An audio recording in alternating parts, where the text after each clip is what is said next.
Life always this hard? Just when you're a kid. Always like this. Luc Besson first came up with the idea for Léon, the professional, while working on La Femme Nikita. In that film, the cleaner Victor was the mysterious professional who fixed Nikita's failed missions. Besson realized the character's potential had never been fully used, and he decided to create a new story around someone like him. That's how Léon was born. Both Victor and Léon wear long wool coats, sunglasses, knit hats, and both are played by Jean Reno. The film's original title was The Cleaner. Besson actually wrote Léon as a temporary project. The Fifth Element had been delayed because of Bruce Willis's schedule, and Besson didn't want to disband his team or lose creative momentum. So he wrote Léon in just 30 days. The filming lasted 90 days. Ironically, the small side project became a film many cinephiles consider stronger than The Fifth Element. Actress Maïwenn Lebesco later said that the character of Matilda was partly inspired by her own teenage relationship with Besson. She met him at 11, became pregnant at 15, married him at 16, and was later left for 21-year-old Milla Jovovich. Matilda was originally supposed to be played by Liv Tyler, but at 15 she was considered too old. Natalie Portman was rejected at her first audition for being too young, but at her second audition, she delivered the grief scene so powerfully that Besson immediately chose her. This became Portman's first film role at age 11, selected from about 2,000 girls.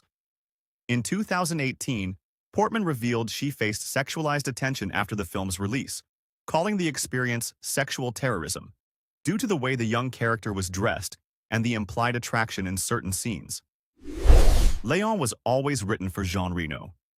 Reno chose to play him emotionally slow and childlike so audiences would never think he might exploit Matilda. Reno said Léon behaves like a 10-year-old who thinks he's in love with a 12-year-old, meaning the relationship could only ever be platonic. During test screenings, there was originally a scene where Matilda asked Léon to be her lover. Viewers reacted with discomfort and nervous laughter, so the scene was removed.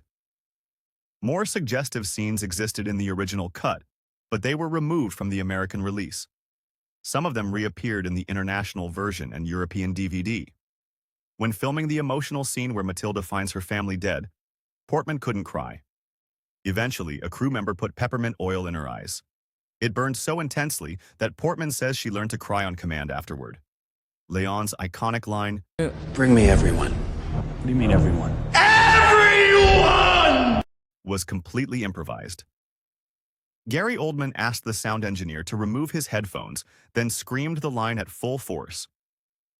During production, a real thief accidentally ran onto set, saw dozens of police cars and uniformed extras, assumed they were real officers, panicked, and surrendered himself.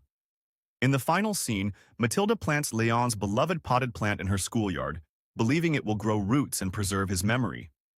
But film critics pointed out the plant is a tropical species that would die in the first New York winter. A sequel script was written, planned for when Portman was older. But Besson left Gaumont and formed EuropaCorp. Gaumont refused to release the rights, so the sequel was canceled forever. Later, Besson reused many of the same ideas in Colombiana. And that's how one of cinema's most unforgettable character dramas came to life. Ladies and gentlemen, you've reached the end of another video. If you enjoy deep movie breakdowns like this, don't forget to like the video, share your thoughts in the comments, and subscribe to Scene Diary so you never miss what's coming next. See you in the next video. Take care.